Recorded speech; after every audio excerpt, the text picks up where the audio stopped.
Take Claude Lemieux and Claude Giroux, wrap them in one big ball, and you've got the Kerry County Eagles number 69 Shore.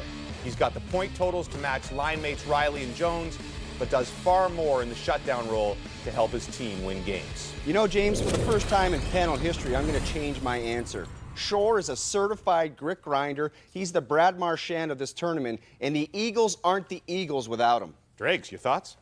Dino Cicerelli comes to mind as a comparable player, but Shore is too much of a wild card to build a team around. You need discipline in your leaders. Bob? James, I've covered hockey for TSN throughout the careers of Darcy Tucker, Matt Barnaby, and Alex Burrows. And I believe Shore does more talking on the ice than all three combined. Though he's got the ability to take players and sometimes entire teams completely out of the game mentally, he's a liability, and I wouldn't trust him in a leadership role. With the 2026 Winter Olympics in full swing and their team one of the top favorites for gold, it's possible that American hockey audiences might not have noticed that Shoresy Season 5 is coming to Hulu for them on February 21st. But with its arrival for American audiences imminent, this is a fantastic time to do another deep dive into the best hockey show on TV. The difference between being average and being great in hockey is often smaller than what people realize. While there have been many examples of players that have been great in every skill category that you could think of, for example, players like Connor McDavid, Sergei Fedorov, and Mario Lemieux, other players are closer to average in most skill categories, and instead they just excel in one or two. So with this in mind, we might ask ourselves, which skill categories does Shoresy excel in, if any? Well, if you've watched the show at all, or even if you've watched Letterkenny, you probably have a pretty good idea what that is. It's not one that you would find reflected in a player's stats sheet, but it is one that can be quite conducive to a team winning games. It's one of those skills that you hate if a player that you're playing against has it, but you love it if somebody on your team has it. Of course, what I'm talking about is the chirp. Hey, everything's bigger in North Bay, eh, Keller, you fucking loser?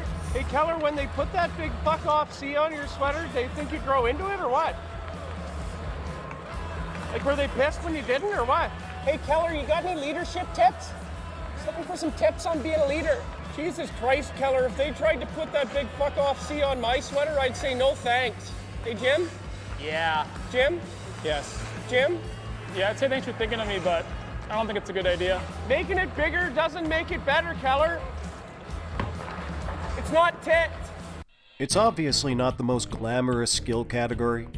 There's no awards given for it, they don't pay for it when it comes time to talk contract. And it definitely isn't one that gets you in the league or keeps you in the league. In the hands of the right player, it's one that can definitely give their team a psychological edge, making opposing players so angry and keeping them so fixated on that particular player that they might even forget altogether about just putting the puck in the net. It breaks down the discipline of opposing teams, keeps them off the score sheet and keeps them in the penalty box, and keeps your team on the power play. It doesn't take very much explanation to understand why a player like this is a very enticing player to have on your team. And at least within the Shoresy Cinematic Universe, Shoresy is the best of them. In fact, you could go so far as to say that Shoresy is the Wayne Gretzky of chirping. And while Gretzky was a key factor in his team winning so many games by dominating in the traditional skill categories, we do see that Shoresy can use his unique skill to deliver a win. I fucking warned you good and early, Appledore, and if you don't behave yourself, I'm coming. You're a fucking pussy, Shoresy. As soon as this puck drops, I'm coming for your entire fucking top row. Fuck off. I'm not kidding. I don't want this draw at all. I'm gonna cross-check you right in the jibs, you fucking pork producer. Have at it, bud. Yeah, you're gonna have Bauer stamped on your fucking bicuspids. Hope you're ready.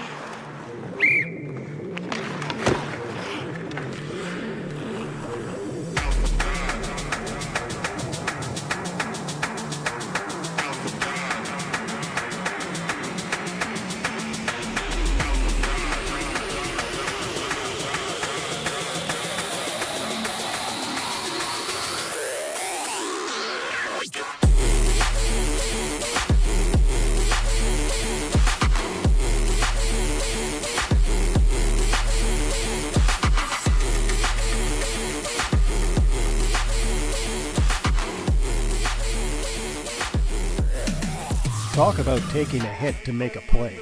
Now that's certainly not to say that a good pest is as valuable to a team as, say, Wayne Gretzky. In fact, any team that's ever had a player like that will definitely tell you to accept no substitute. But even Gretzky had players like Ken Lindsman and Esa Tikkanen playing with him. Players who, while they could definitely carry their share of the offensive load, could also drive opposing players absolutely batty. Tikkanen did it in such a unique mixture of English and Finnish that he would basically be credited with inventing his own language. And while more casual hockey fans know the Oilers of the 1980s for players like Gretzky, Messier, Glenn Anderson, Paul Coffey, and of course Jari Kurri, more knowledgeable fans definitely do not ignore the role that the verbal game played in the success of the Edmonton Oilers. And while nobody would think that a player like Shoresy would necessarily fit right in on the 1980s Oilers, in the Shoresy Cinematic Universe there is no arguing with his results. As the player who will instigate a fight and then finish the fight, he leads the Sudbury Blueberry Bulldogs first to a league championship and then to an undefeated season. So absolutely none of this is intended to say that there's nothing controversial about pests like Shoresy. In fact, given that the culture of hockey is built on a foundation of respect, it's entirely fair to question the place of players like Shoresy in the game. And in fact, other players do, all the time. But while Shoresy definitely is not shy about showing disrespect to his opponents on the ice, it's important to note that he does not expect that to be one-sided, and he even says as much himself. Well, if you can dish it out, you can take it, boys. I give your mums so much wood, they call my dick beaver lumber. In hockey, as with all things, nothing lasts forever, and all good things must come to an end.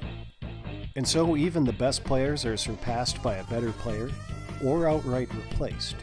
And so the question clearly becomes, if Shoresy is the Gretzky of chirping, when will there come a player who can match him in that department?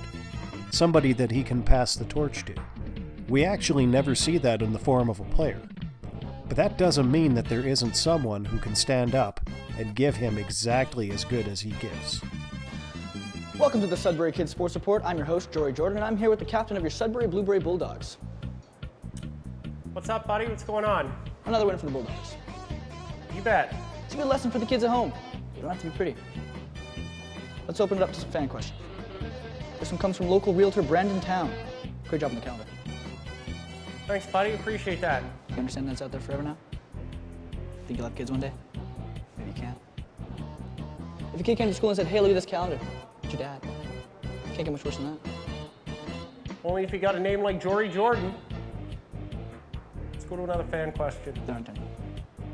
You're not that great at interviews. Kind of simple. We weeded out all the simple kids from Gen Pop in grade 3 in my school. What was it for you? Just a couple more questions, Jory. Would you say getting held back in grade 2 was worse than getting held back in grade 1? All right, last one, Jory. Two-part question. What was it like seeing all your friends move up a grade without you, and do you use that as motivation today? Thanks, Nat. That was fun.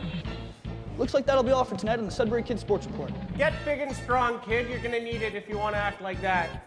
Don't take it out on me that you can't have kids. So while I still have you here, let's talk about some ways that you can support the show, other than just watching the show. If you swing by the show's official website at letterkenny.tv, that's where you'll find Shoresy's official merchandise outlet. And that's where you can get your hands on products such as the official Sudbury Blueberry Bulldogs jersey, this extremely cool Never Lose Again beer koozie, or this For What t-shirt.